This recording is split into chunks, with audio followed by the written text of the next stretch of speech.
ত্রয়োদশ জাতীয় সংসদের সংরক্ষিত আসনের মনোনয়নপত্র জমা দেওয়ার শেষ দিন ছিল আজ। বিকেল পর্যন্ত আগারগাঁওয়ের নির্বাচন ভবনে মনোনয়ন জমা দিয়েছে প্রার্থীরা।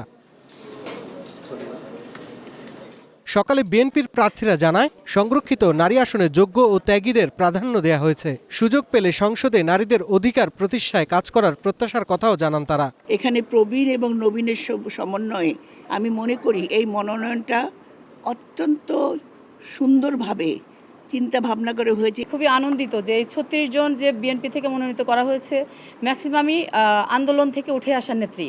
বাংলাদেশকে আমরা দেশ থেকে শুরু করে বিশ্বের মঞ্চে আমরা পৌঁছে দিব। এদেশের উন্নয়নে আমি অংশীদার হতে চাই। আমরা সকলে হাতে হাত মিলিয়ে কাঁধে কাঁধ মিলিয়ে দেশ এবং জাতির জন্য কাজ করব। জাতীয় সংসদে যেতে চাই এবং সেখানে সেই জনগণের জন্য কিছু করতে চাই। 11 দলীয় জোট মনোনীত প্রার্থীরা জানায়, সংরক্ষিত নারী আসনের প্রার্থী বাছাইয়ে রাজনৈতিক ঐক্য প্রমাণ করেছে জামায়াত।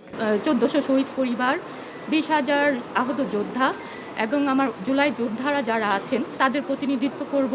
দেশের মানুষের জনকল্যাণে আমরা ঐক্যবদ্ধ থাকবো ইনশাআল্লাহ। নারীদের আশা-আকাঙ্ক্ষা যাতে প্রতিফলিত হয় এই সংসদের মাধ্যমে, সেই সংগ্রাম আমরা চালিয়ে যাব। বাংলাদেশ জামায়াত ইসলামকে ধন্যবাদ জানাই যে তারা তাদের পলিটিক্যাল কমিটমেন্টের জায়গা ঠিক রেখেছেন। রাজনৈতিক প্রতিশ্রুতি রক্ষা করেই সংরক্ষিত নারী আসনের প্রার্থী বাছাই করা হয়েছে বলে জানান 11 দলীয় ঐক্যের সমন্বয়ক হামিদুর রহমান আজাদ। এক পরিবারে 2 জন সংসদ সদস্য অতীত আমরা সেটা অ্যালাউ করি নাই, এবারও এটা করা হয় নাই নয়। আমাদের নীতিগত কারণে আমরা এক পরিবারের 2 জন সংসদ সদস্য দিই। এটা অন প্রিন্সিপাল আমাদের দলের সিদ্ধান্ত অনুযায়ী আমরা করেছি।